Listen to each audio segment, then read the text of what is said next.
Memang baik jadi orang penting, tapi lebih penting jadi orang baik. Bikin status Pak ya. Al-Quran selalu menampilkan hal-hal istimewa yang penting dalam hidup. Sesuatu yang penting, yang dahsyat, yang agung itu disebut dengan naba. Karena itu pembawa berita penting yang istimewa disebut dengan nabi. Semua yang dibawa nabi itu penting, sekalipun terlihat kecil dan sederhana. Nabi senyum, senyumnya nabi itu penting, sehingga ketika kita meniru, kita menjadi orang penting. Nah kemudian jalannya nabi itu penting, itu yang sederhana-sederhana. Apalagi yang kompleks, menjadi seorang suami, menjadi ayah, menjadi pekerja, menjadi pemimpin. Lalu semua yang terkait dengan nabi itu orang-orang penting. Dan hebatnya, di balik kepentingannya mereka orang baik. Memang baik jadi orang penting, tapi lebih penting jadi orang baik.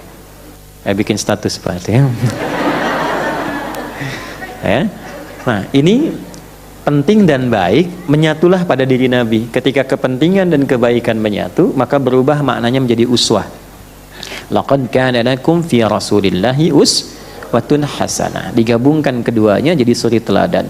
Nah, naba memberikan keteladanan kepada kita dengan beberapa pesan-pesan penting. Dari 40 ayat telah kita simpulkan.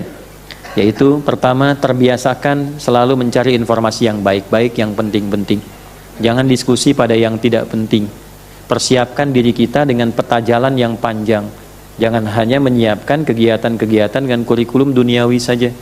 Nanti besok punya rumah kapan, rumahnya seluas apa, kendaraan mau berapa, itu baru duniawi. Sedangkan capaian kita sampai pulang ke akhirat. Karena itu doanya, Rabbana atina fid dunya wa fil akhirati waqina. Nah, maka jika ingin menjadi orang penting di hadapan Allah dan catatan kita menjadi baik, berusahalah untuk membekali diri pada hal-hal yang penting, siapkan kurikulum sampai dengan kita kembali kepada Allah, dan jangan mengatur yang sudah diatur oleh Allah. Cukup jalani aturan itu, jangan banyak diperdebatkan. Seperti orang dulu banyak berdiskusi membahas tentang waktu kiamat, lupa mempersiapkan menjelang kiamat. Oleh karena itulah silahkan bertebaran. Yang jadi ilmuwan silahkan meriset, seperti ada ayat-ayat tentang awan, ya, tentang yang gunung diperjalankan, tentang berbagai hal. Antum mau nengok kanan, nengok kiri, itu kalau antum lihat segalanya menjadi bahan untuk diriset. Jadi apapun. Setelah itu siapkan untuk pulang di saat kita akan dihisab sendirian. Saat malaikat pun tidak ada yang berkata, semua bersaf-saf sempurna dan diam.